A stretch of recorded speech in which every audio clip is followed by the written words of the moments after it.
Hello guys, तो आज हम क्लास 10th का साइंस का तीसरा चैप्टर जिसका नाम है धातु एवं अधातु। तो आज हम धातु एवं अधातु के कुछ इंपॉर्टेंट पॉइंट्स देखने वाले हैं जो कि बहुत ही इंपॉर्टेंट है। तो देखते हैं हमारा पहला पॉइंट्स क्या है। तो हम देखते हैं हमारा पहला है, तो पहले हमारे चैप्टर का नाम देखते हैं, यह है धातु एवं अधातु। देखते हैं हम धातु होता क्या है। तो धातु जो हमारा है उसको इंग्लिश में कहते हैं हम मेटल्स। देखते हैं धातु होता क्या है। तो हमारा धातु का पॉइंट बना हुआ है कि वे तत्व जो ऊष्मा तथा विद्युत का चालन करते हैं वो क्या धातु कहलाते हैं। और दूसरा है कि धातु वे तत्व होते हैं जो इलेक्ट्रॉन देकर धनायन बनाते हैं, ये भी होता है धातु।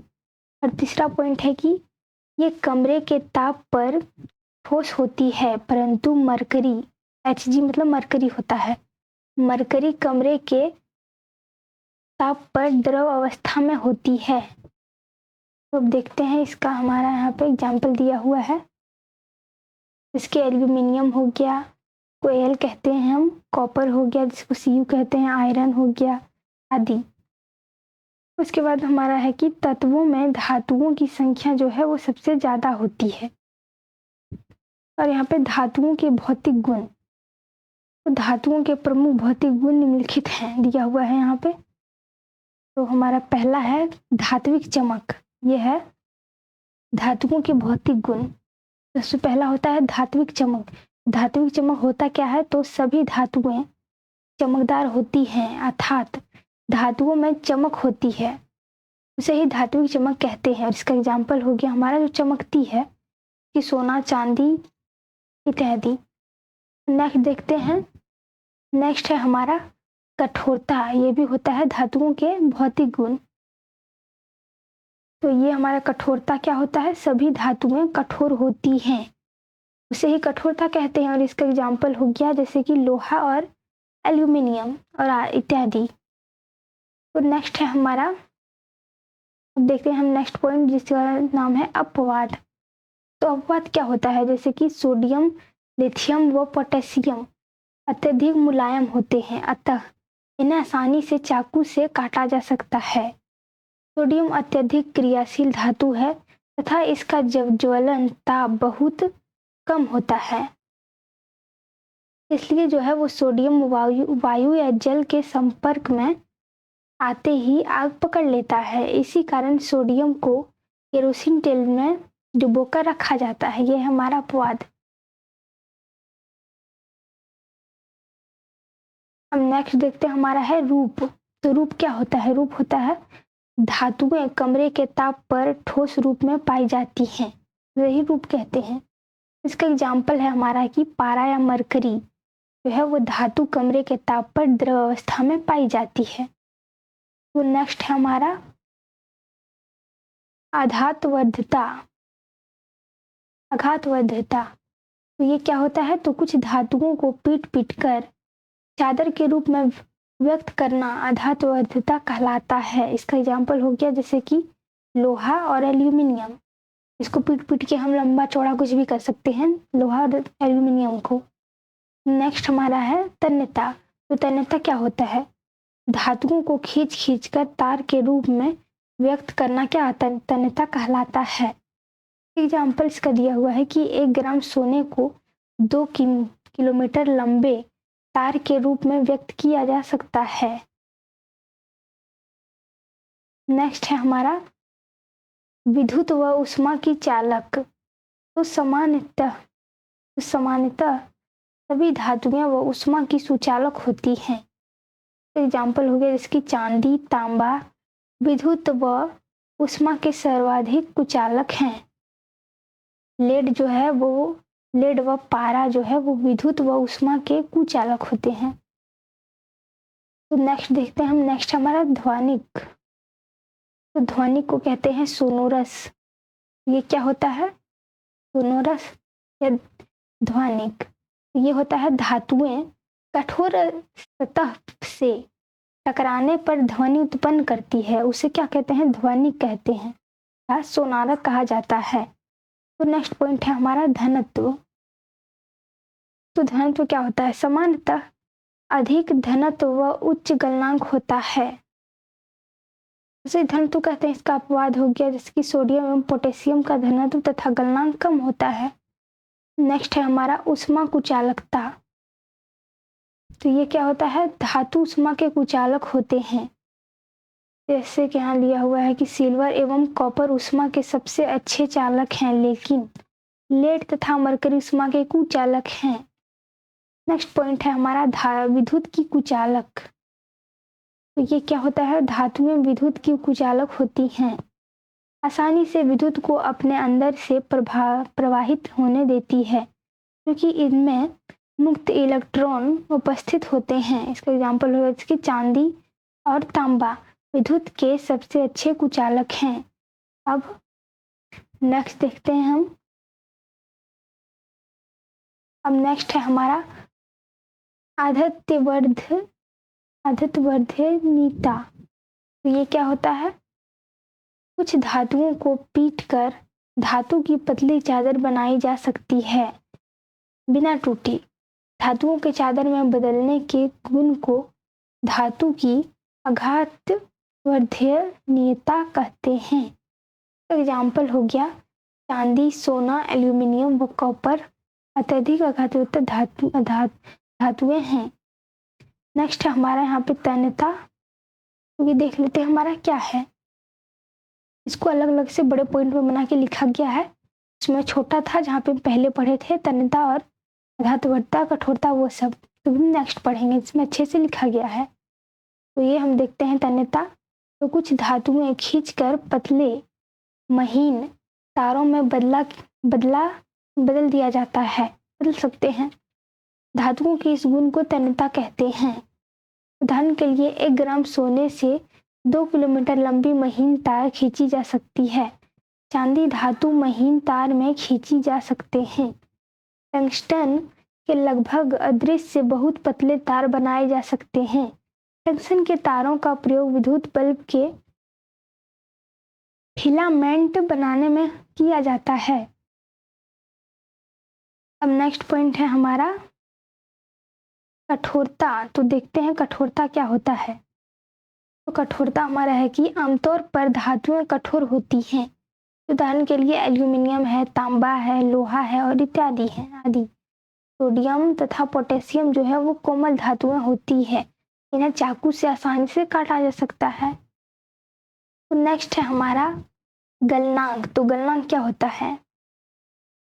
तो गलनांक इंग्लिश में कहते हैं मेल्टिंग पॉइंट। तो देखते हैं ये क्या होता है गलनांक।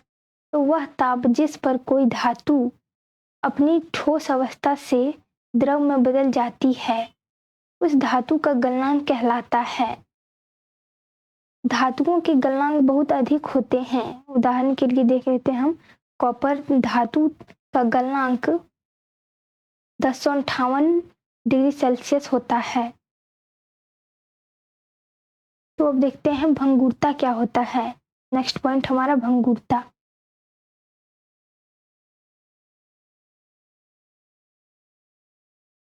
भंगुरता देखते हैं हम। धातुएं सामान्यतः कठोर होती हैं जिस कारण इनमें भंगुरता का गुण पाया जाता है।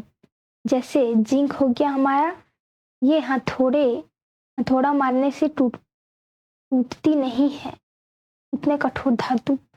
नेक्स्ट देखते हैं। नेक्स्ट है हमारा ध्वनि।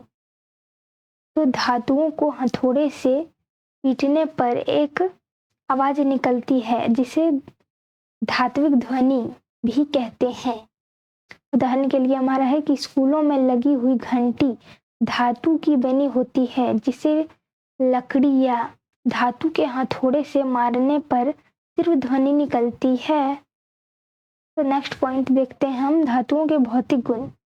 धातुओं के भौतिक गुण क्या होते हैं? एक धात्विक चमक होता है, कठोरता होता है, एक रूप होता है, एक आघातवर्धकता होता है, तन्यता होता है, विद्युत व ऊष्मा का कुचालक, ध्वनिक होता है, घनत्व होता है। तो इसमें हम यहाँ पे लिख सकते हैं इसको शॉर्ट में कि धातुएं सामान्यतः चमकदार होती हैं, उसे ही धात्विक चमक कहते हैं, इसका अपवाद हो गया आयोडीन चमकदार अधातु है। धात्विक चमक क्या होता है? अधातुएं सामान्यतः चमकदार नहीं होती हैं। अधातुएं अधातुओं के भौतिक गुण है ये। यहाँ पे अधातुएं क्या होती है? सामान्यतः चमकदार नहीं होती हैं। इसका अपवाद हो गया, इसके आयोडीन जो है वो चमकदार होता है, लेकिन वो क्या है? अधातु है। कठोरता में है कि सामान्यतः अधातुएं मुलायम प्रकृति की होती हैं, अर्थात कठोर नहीं होती हैं, जैसे ग्रेफाइट। नेक्स्ट है हमारा का अपवाद हो गया, कार्बन का एक अपरूप हीरा कठोर अधातु है। हीरा जो है वो कठोर है लेकिन अधातु है। कार्बन का अपरूप क्या होता है? हीरा। नेक्स्ट हमारा रूप, तो सामान्यतः अधातुएं ठोस या गैसीय अवस्था में पाई जाती है, जैसे कि हीरा हो गया, ग्रेफाइट और ऑक्सीजन। का अपवाद हो गया, ब्रोमीन अधातु द्रव अवस्था में पाई जाती है। आघातबद्धता हो गया, अधातुएं सामान्यतः आघातबद्ध नहीं होती है, अर्थात अधातुएं भंगुर प्रकृति की होती है, अतः इनको पीटने पर ये टूट जाती है, जैसे ग्रेफाइट। तन्यता हो गया, धातुओं में तन्यता का गुण नहीं पाया जाता है, इनको खींचने पर टूट जाते हैं, जिसकी एग्जाम्पल हो गया हमारा ग्रेफाइट। तो विद्युत व ऊष्मा का कुचालक, तो अधातुएं विद्युत व ऊष्मा की कुचालक होती हैं, जैसे हो गया हमारा हीरा। हीरा ऊष्मा का कुचालक है। का अपवाद हो गया, इसकी ग्रेफाइट जो है वो अधातु विद्युत व ऊष्मा की सुचालक होती हैं, लेकिन वो क्या है? तो अब देखते हैं, अधातु है ग्रेफाइट। देखते हैं नेक्स्ट हमारा है ध्वनिक। तो अधातुएं ध्वनिक नहीं होती हैं, अतः इनमें ध्वनि उत्पन्न नहीं होती है। घनत्व हो गया हमारा, धातुओं का घनत्व व गलनांक बहुत कम होता है। नेक्स्ट पॉइंट है हमारा, धातुओं व अधातुओं को उनके भौतिक गुणों के आधार पर वर्गीकृत कीजिए। तो सबसे पहले हम देखते हैं इसका गुणधर्म, धातु और अधातु। तो धातु की सतह चमकदार होती है, उदाहरण हो गया इसकी सोना। और अधातुएं चमकीला नहीं होती हैं। आयोडीन अधातु होते हुए भी चमकीला होता है, और इसका गुणधर्म होता है धात्विक चमक। कठोरता हमारा जो है वो देखते हैं हम, धातु में क्या होता है कठोरता, और धातु में क्या होता है? तो धातु में होता है, धातुएं सामान्यतः कठोर होती हैं, लेकिन लिथियम, सोडियम, पोटेशियम मुलायम होते हैं, इन्हें चाकू से काटा जा सकता है। यहाँ हो गया हमारा अधातु में ये अधिकतर कठोर नहीं होते। कार्बन का एक अपरूप हीरा है जो सबसे कठोर प्राकृतिक पदार्थ है। नेक्स्ट है हमारा रूप। तो धातुएं कमरे के ताप पर ठोस रूप में पाई जाती हैं, केवल मरकरी जो है वो मरकरी को छोड़कर जो द्रव रूप में पाया जाता है। और अधातु में होता है, अधातुएं ठोस या गैसीय रूप में पाई जाती हैं। ब्रोमीन अधातु द्रव अवस्था में पाई जाती हैं। नेक्स्ट है हमारा धात्वर्धता। तो उच्च धातुओं को पीटकर पतली चादर के रूप में परिवर्तित किया जा सकता है। और धातु में हो गया कि धातुएं अधातुवर्धता नहीं होती है। तन्यता में हो गया हमारा, धातु जो है वो धातुओं को पतली तार के रूप में खींचा जा सकता है, उदाहरण जिसकी सोना। और धातु में हो गया कि धातुएं तने नहीं होती।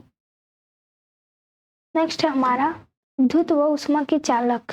तो धातु में क्या होते हैं? सामान्यतः धातुएं विद्युत व ऊष्मा की कुचालक होती हैं, जिसकी सीसा एवं मरकरी कुचालक होते हैं। और अधातु में हो गया जैसे कि सामान्यतः अधातुएं जो है वो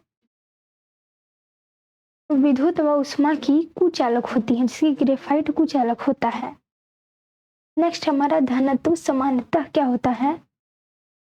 धातु में हो गया कि अधिक घनत्व व उच्च गलनांक होता है। सोडियम एवं पोटेशियम का घनत्व तथा गलनांक कम होता है। और अधातु में हो गया हमारा, अधातुओं का घनत्व व गलनांक कम होते हैं। नेक्स्ट है हमारा ध्वनिक। तो धातु में हो गया कि धातुएं कठोर सतह से टकराने पर आवाज पैदा करती हैं। और धातु में हो गया कि धातुएं ध्वनिक नहीं होती है, मतलब कि आवाज उत्पन्न नहीं करती है किसी चीजों से टकराने पर। तो नेक्स्ट पॉइंट है हमारा, धातुओं के रासायनिक गुण क्या होते हैं? तो धातुओं की वायु से अभिक्रिया। धातुओं का वायु में दहन करने पर ऑक्सीजन से अभिक्रिया करके धातु ऑक्साइड बनाती है। धातु प्लस ऑक्सीजन जब अभिक्रिया करेगा तो धातु ऑक्साइड बनेगा।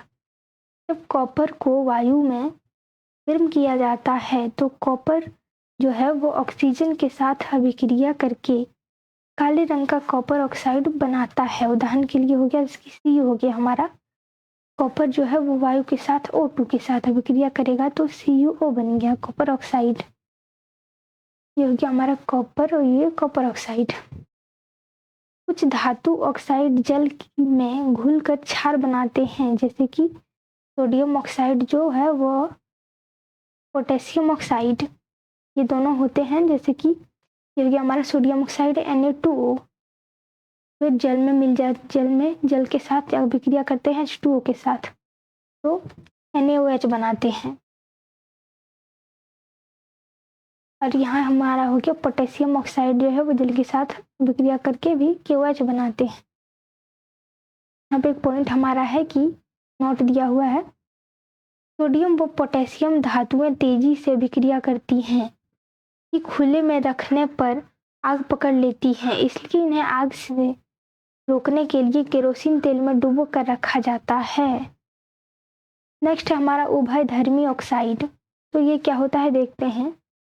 एल्यूमिनियम का वायु में उपस्थिति में दहन कराने पर एल्यूमिनियम ऑक्साइड Al2O3 होता है, एल्यूमिनियम ऑक्साइड बनता है जो उभयधर्मी प्रकृति का होता है, क्योंकि यह धातु ऑक्साइड क्षारक व अम्ल दोनों से विक्रिया करके लवण तथा जल देते हैं। यह हो गया हमारा aluminium oxide Al2O3 plus HCl दोनों विक्रिया के किया तो बन गया AlCl3 और H2O। नेक्स्ट पॉइंट है हमारा एनोडीकरण। ये क्या होता है, एल्यूमिनियम धातु को वायु में खुला छोड़ने पर धातु वायु से भी क्रिया करके एल्यूमिनियम ऑक्साइड की पतली सी परत बनता है जो इसे संक्षारण से बचाती है। इस परत का विद्युत अपघटन करने की प्रक्रिया एनोडीकरण कहलाती है। नेक्स्ट पॉइंट है हमारा धातुओं की जल से अभिक्रिया। जब धातु को जल से अभिक्रिया कराएंगे तो क्या होगा, तो देखते हैं हम कि धातुओं को जल से अभिक्रिया कराएंगे तो क्या होगा। धातुएं जल के साथ अभिक्रिया करके हाइड्रोजन गैस तथा धातु ऑक्साइड या धातु हाइड्रोक्साइड बनाती हैं। जो धातु ऑक्साइड जल में घुल जाते हैं वे जल में घुलकर धातु हाइड्रोक्साइड बनाती हैं। जैसे कि धातु प्लस जल दोनों विक्रिया करते हैं तो धातु ऑक्साइड बन गया और एक हाइड्रोजन बन गया। धातु ऑक्साइड प्लस जल दोनों विक्रिया किया तो धातु ऑक्साइड बना। यहाँ हो गया हमारा सोडियम तथा पोटेशियम धातुएं ठंडे जल के साथ तेजी से विक्रिया करती हैं। यह क्रिया इतनी तेजी होती है कि निकली हुई उष्मा ऊर्जा द्वारा निकली हाइड्रोजन गैस जलने लगती है। इसकी Na प्लस H2O दोनों विक्रिया किया तो NaOH बन गया और H2 हुआ उष्मीय ऊर्जा प्लस उष्मीय ऊर्जा। नेक्स्ट है हमारा कैल्शियम धातु की ठंडे जल से अभिक्रिया थोड़ी धीमी होती है। इस अभिक्रिया में उत्सर्जित ऊष्मा इतनी नहीं होती कि हाइड्रोजन गैस को जला कर सके।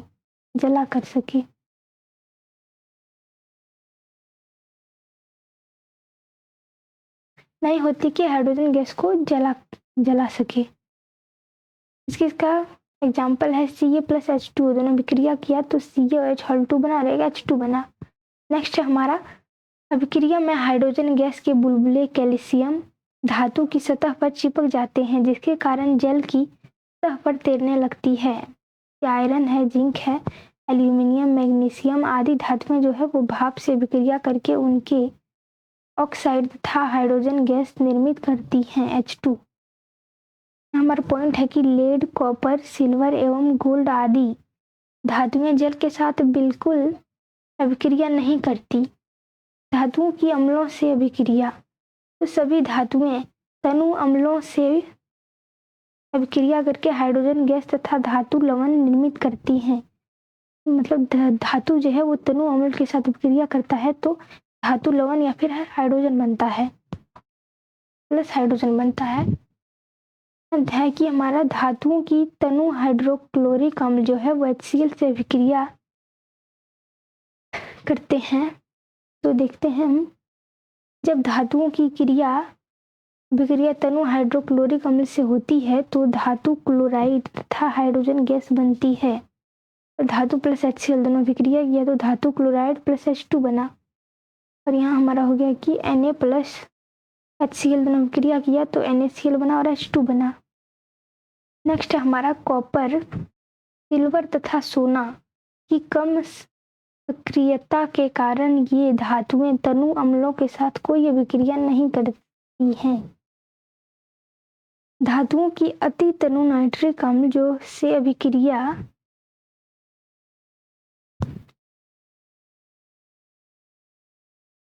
जब मैग्नीशियम व मैग्नीज धातुओं की क्रिया नाइट्रिक अम्ल से होती है तो धातु नाइट्रेट तथा हाइड्रोजन गैस बनती है। एग्जाम्पल हो गया Mg प्लस HNO3 दोनों विक्रिया किया तो MgNO3 बना, NO3O2 और H2 बना। नेक्स्ट पॉइंट है हमारा अम्लराज या एक्वा। एक्वा को कहते हैं अम्लराज। पॉइंट है ये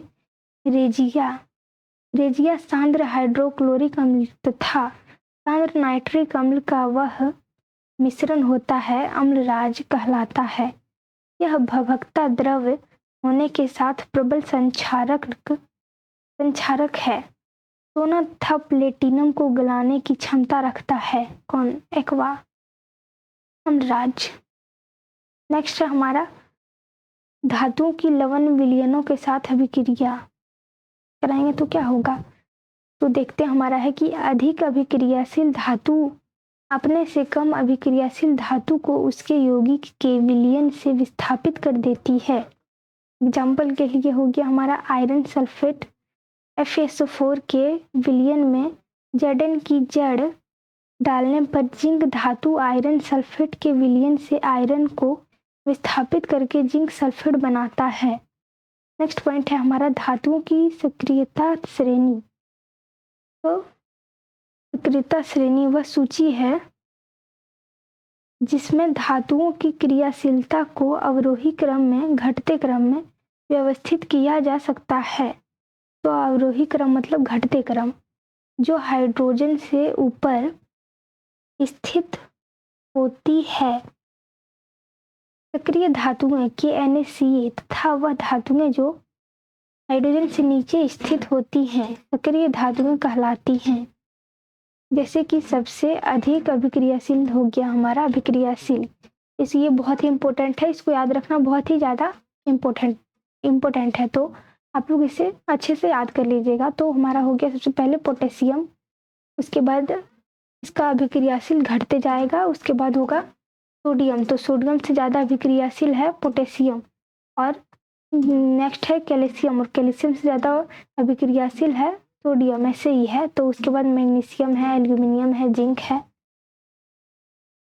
आयरन है, लेड है, हाइड्रोजन है, कॉपर है, मरकरी और सिल्वर है और गोल्ड है। तो देखते हैं हम कि सबसे कम अभिक्रियाशील कौन है? गोल्ड है। सोना जो है वो सबसे कम अभिक्रियाशील है।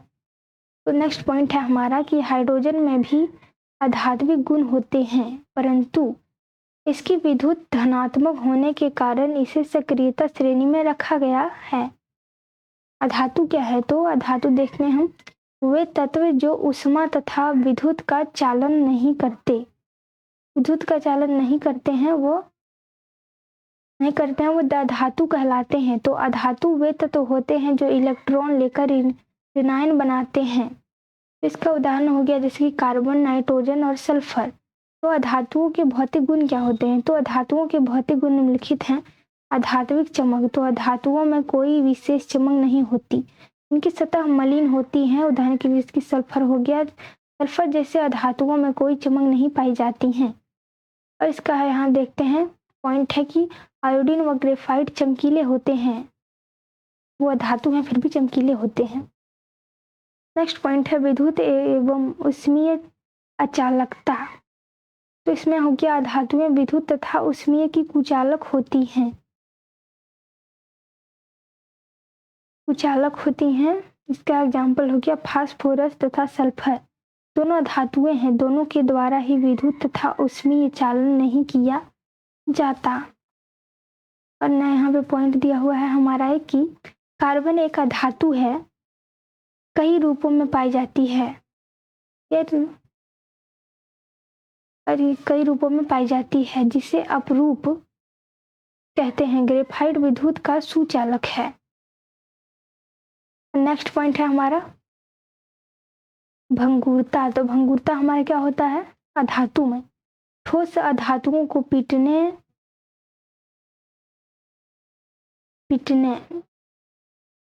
पर ये चादर में नहीं बदलती, क्योंकि ये भंगुर होती हैं, यानी इनको हथौड़े से पीटने पर ये छोटे छोटे टुकड़ों में टूट जाती हैं। जिसके एग्जाम्पल हो गया सल्फर तथा फास्फोरस। अधातुएं भंगुर होती हैं। नेक्स्ट पॉइंट है हमारा तन्यता। तो अधातुओं को खींचकर तारों में परिवर्तित नहीं किया जा सकता, इनमें तन्यता की कमी होती है। इनकी भंगुरता के कारण ये खींचने पर टूट जाती हैं। नेक्स्ट है हमारा कठोरता। तो कठोरता क्या होता है? अधिकांश ठोस अधातुएं जैसे सल्फर और फास्फोरस कोमल होती हैं, जबकि कुछ कठोर होती हैं। इसे ही कठोरता कहते हैं। एग्जाम्पल हो गया कार्बन तथा अपरूप हीरा का सबसे कठोर पदार्थ है, कार्बन का अपरूप।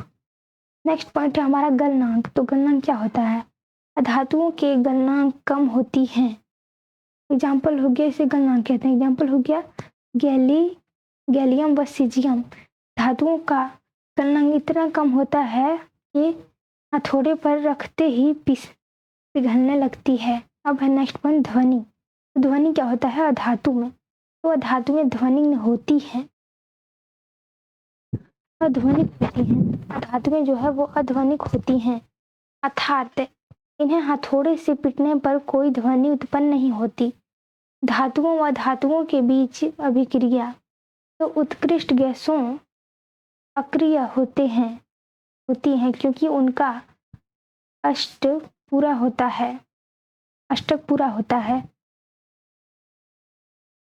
तो अब देखते हैं हमारा अणतत्व भी अपने बृहत्तम कोश में 8 इलेक्ट्रॉन पूर्ण करने की कोशिश करते हैं। इसके लिए ये इलेक्ट्रॉन ग्रहण या त्यागते हैं।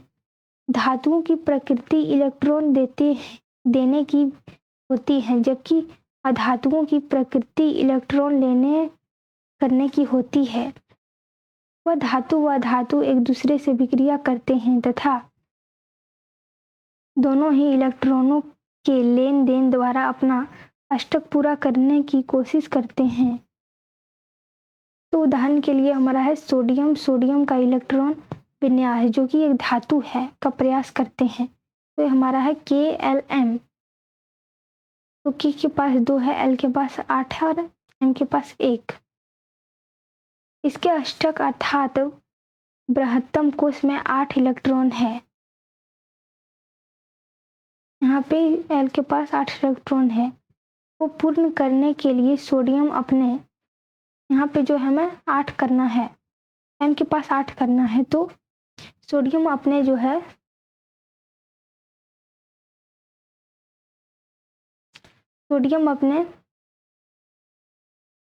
तो यहाँ हम देखते हैं कि हमारा यहाँ पे KLm है, ये 2 लेता है, ये 8, ये 1। तो इसके अष्टक अर्थात बृहत्तम कोश में 8 इलेक्ट्रॉन को पूर्ण करने के लिए सोडियम अपने M कोश में क्या करेगा? 7 इलेक्ट्रॉन लेने की अपेक्षा 1 इलेक्ट्रॉन दे देता है। इस प्रकार यह M कोश में 1 इलेक्ट्रॉन देकर धनात्मक आवेश ग्रहण कर लेता है। अब इसके L कोश में 8 इलेक्ट्रॉन हैं तथा यह बृहत्तम कोश बन जाता है। धनात्मक आवेशित सोडियम आयन कहलाता है। इसे निम्न प्रकार प्रदर्शित करते हैं। Na+ जो है उसका विन्यास करेंगे तो Na का होता है 10, सोडियम होता है हमारा 10 नंबर में हमारा होता है सोडियम। तो उसको अगर हम विन्यास करेंगे तो पहले 2 लेगा, उसके बाद 8 लेगा, क्योंकि के हमारा 2 लेता है, एल हमारा 8 लेता है, एम के और एल ये 2 लेता है, ये 8 लेता है, उसके जो बचेगा वो एम लेगा। तो नेक्स्ट हमारा यहाँ देख लिए कि ये के एन ए है, ये प्लस हो गया यहाँ पे, और ये ई माइनस, इलेक्ट्रॉन माइनस, यहाँ पे 2 8 1 2 8। समान रूप से यदि क्लोरीन का इलेक्ट्रॉनिक विन्यास 2 8 7 जो कि एक अधातु है, क्लोरीन के लिए इसके एम कोश में एक इलेक्ट्रॉन ग्रहण करना 7 इलेक्ट्रॉन देने की अपेक्षा सरल होता है।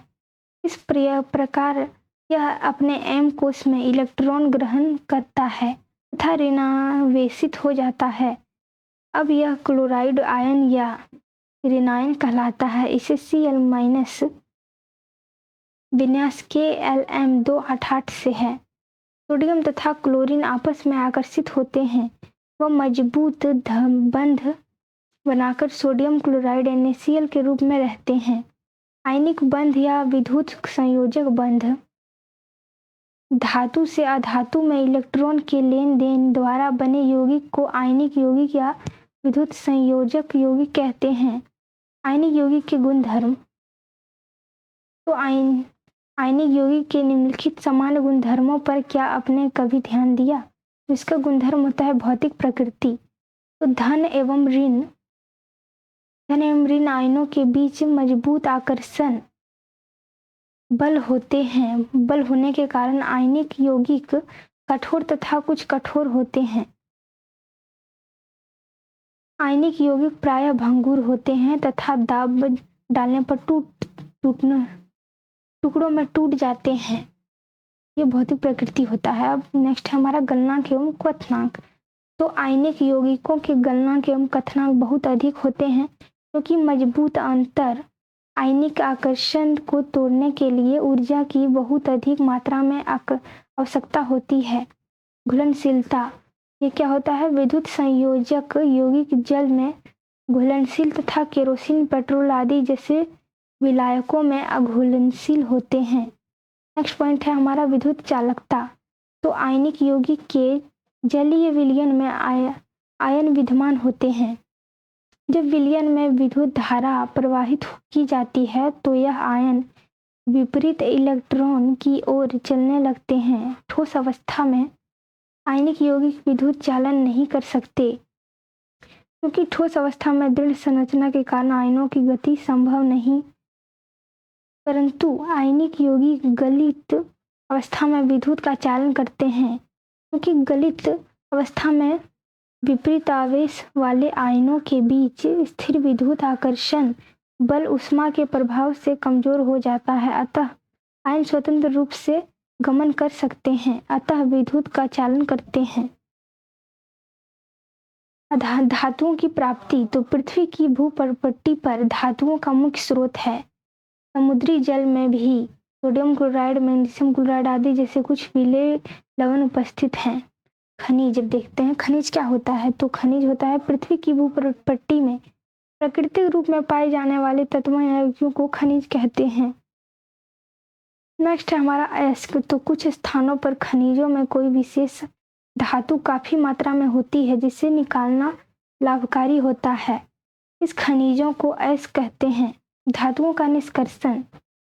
धातु यौगिक से शुद्ध धातु की प्राप्ति धातु का निष्कर्षण कहलाती है। कुछ धातुएं भूपटटी में स्वतंत्र अवस्था में पाई जाती हैं तथा कुछ धातुएं अपने यौगिकों के रूप में मिलती हैं। सक्रिय श्रेणी। सक्रियता श्रेणी में नीचे आने वाली धातुएं सबसे कम अभिक्रियाशील होती हैं, अतः ये स्वतंत्र अवस्था में पाई जाती हैं, जैसे कि गोल्ड, सिल्वर, प्लेटिनम तथा कॉपर इत्यादि।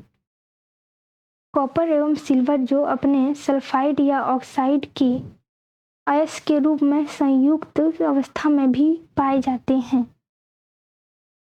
सक्रियता श्रेणी में सबसे ऊपर की धातुएं Kn, Mg तथा Al अत्यधिक क्रियाशील होने के कारण स्वतंत्र अवस्था में नहीं पाई जाती हैं।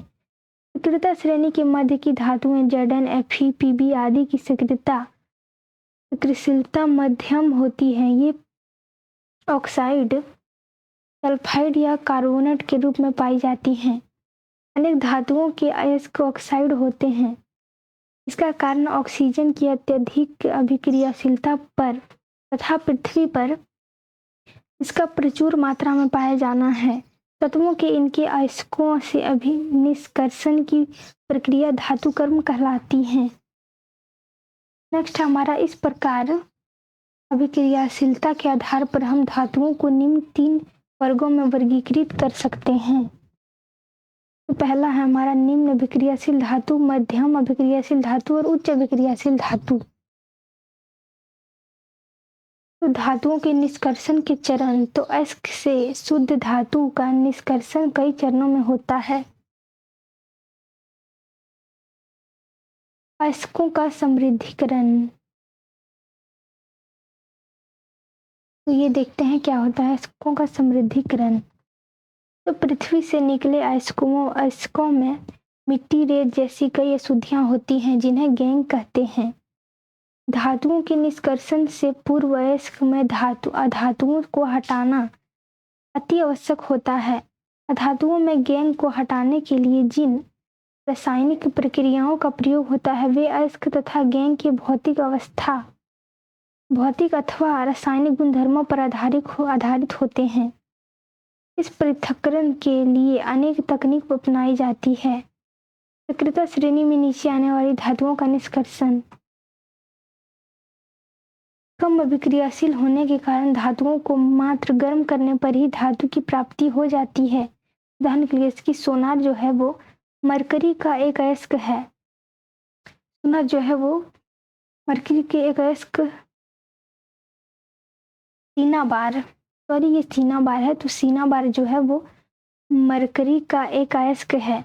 वायु की उपस्थिति में गर्म झरने पर ये सबसे पहले मर्क्यूरिक ऑक्साइड बनाता है। वह अधिक गर्म करने पर मर्क्यूरिक ऑक्साइड मरकरी में बदल जाती है। HgS + O2 दोनों अभिक्रिया किया तो MgO और SO2 बना। तो MgO जो है वो H2 और O2 बना MgO से। इस प्रकार Cu2S में विद्यमान तांबे कॉपर को वायु में गर्म करके इस अयस्क प्राप्त किया जा सकता है। Cu2O जो है वो प्लस Cu2S अभिक्रिया किया तो Cu + SO2 बना। तो नेक्स्ट है हमारा सक्रियता श्रेणी में मध्य में स्थित धातुओं का निष्कर्षण। तो प्रकृति में ये धातु प्रायः सल्फाइड या कार्बोनेट के रूप में पाई जाती हैं। सल्फाइड या कार्बोनेट की तुलना में धातु को उसके ऑक्साइड से प्राप्त करना अधिक सरल है। सल्फाइड को भर्जन द्वारा ऑक्साइड में बदलते हैं तथा कार्बोनेट को निस्तापन द्वारा ऑक्साइड में परिवर्तित करते हैं। इसके पश्चात कार्बन जैसे उपयुक्त अपचायक का उपयोग धातु ऑक्साइड से धातु को प्राप्त किया जाता है। जिंक के निष्कर्षण के समय निम्न रासायनिक अभिक्रिया होती है। भर्जन हो गया हमारा पहला भर्जन जो है भर्जन सल्फाइड अयस्क को वायु की उपस्थिति में गलनांक बिंदु से निम्न ताप पर गर्म करने पर यह ऑक्साइड में परिवर्तित हो जाता है। इस प्रक्रिया को भर्जन कहते हैं। भर्जन के उदाहरण ZnS + O2 दोनों अभिक्रिया किया तो ZnO बना और SO2 बना। नेक्स्ट हमारा निस्तापन। तो वायु की अनुपस्थिति में सांद्रिक अयस्क को उसके गलनांक से नीचे परंतु उच्च ताप पर गर्म करके ऑक्साइड में परिवर्तित करने का प्रक्रम निस्तापन कहलाता है। एग्जाम्पल हो गया ZnCO3 और ZnO + CO2। नेक्स्ट पॉइंट है हमारा अयस्क ऑक्साइड का अपचयन। तो यह धातु ऑक्साइड अयस्क के धातु में बदलने की प्रक्रिया है। यह ऑक्साइड को गर्म करके की जा सकती है। ZnO + कार्बन दोनों अभिक्रिया किया तो Zn + CO बना। कभी कभी विस्थापन अभिक्रिया को धातु ऑक्साइड के अपचयन में प्रयोग किया जाता है। उच्च अभिक्रियाशील धातुएं जैसे कि सोडियम, कैल्शियम, एल्यूमिनियम का प्रयोग अपचायक के रूप में होता है क्योंकि ये निम्न अभिक्रियाशीलता वाली धातुओं को उनके यौगिकों से विस्थापित करती हैं। उदाहरण के लिए मैंगनीज ऑक्साइड को एल्यूमिनियम चूर्ण के साथ अभिक्रिया MnO2 और Al दोनों अभिक्रिया किया तो MnAl2O3 + हीट उष्मा ये विस्थापन अभिक्रिया उच्च ऊष्माक्षेपी होती है, अतः उत्पन्न ऊष्मा की मात्रा उच्च होती है, जो धातुओं की द्रवित अवस्था में उत्पन्न होती है। आयरन जो है वो आयरन ऑक्साइड के साथ एल्यूमिनियम की क्रिया द्वारा उत्पन्न आयरन का प्रयोग रेलवे पटरियों या मशीनों पुर्जों की दरारों को जोड़ने के में करते हैं। उसमें एल्यूमिनियम चूर्ण के अपचायक के रूप में प्रयोग द्वारा धातु ऑक्साइड की अभिक्रिया से धातु का निर्माण थर्मिट अभिक्रिया कहलाती है। एग्जाम्पल है Fe2O3 प्लस Al दोनों अभिक्रिया किया तो FeAl2O3 और उष्मा हीट।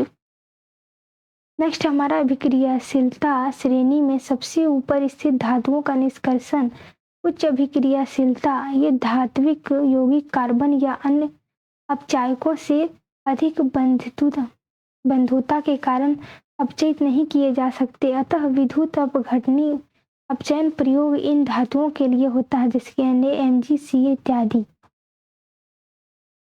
नेक्स्ट हमारा धातुओं का परिष्करण। तो यह अपचयन के पश्चात प्राप्त धातुओं के शुद्धिकरण की प्रक्रिया है।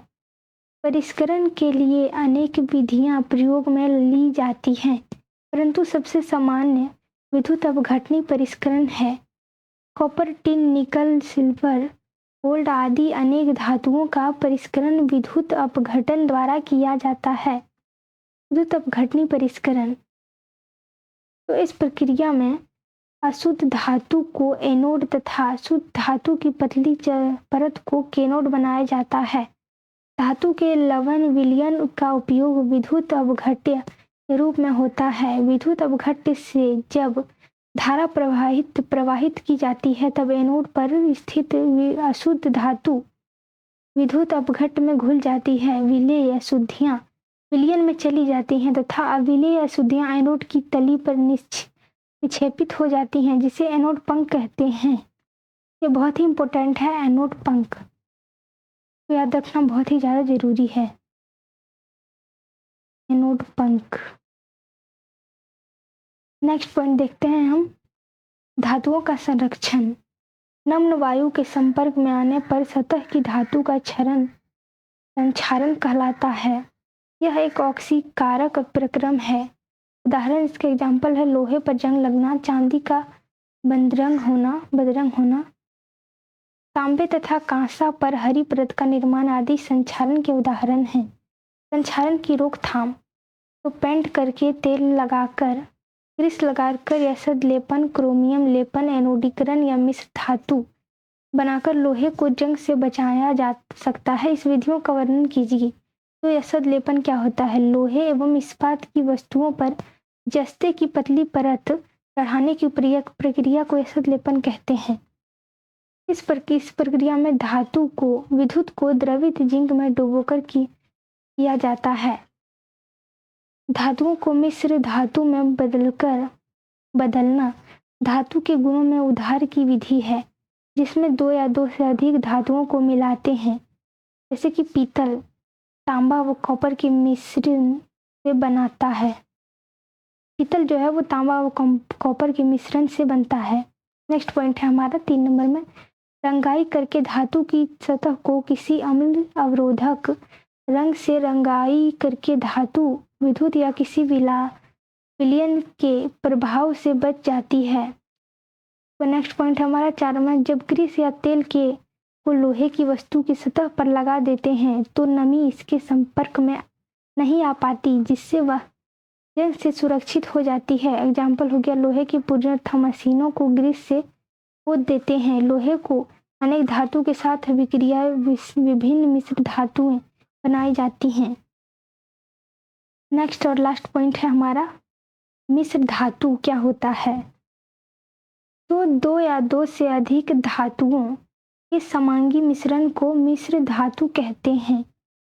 मिश्र धातु को बनाने के लिए पहले मूल धातु को गलित अवस्था में लाया जाता है तथा इसके बाद दूसरों तत्वों को एक निश्चित अनुपात में मिलाया जाता है। फिर इसे कमरे के तापमान पर ठंडा किया जाता है।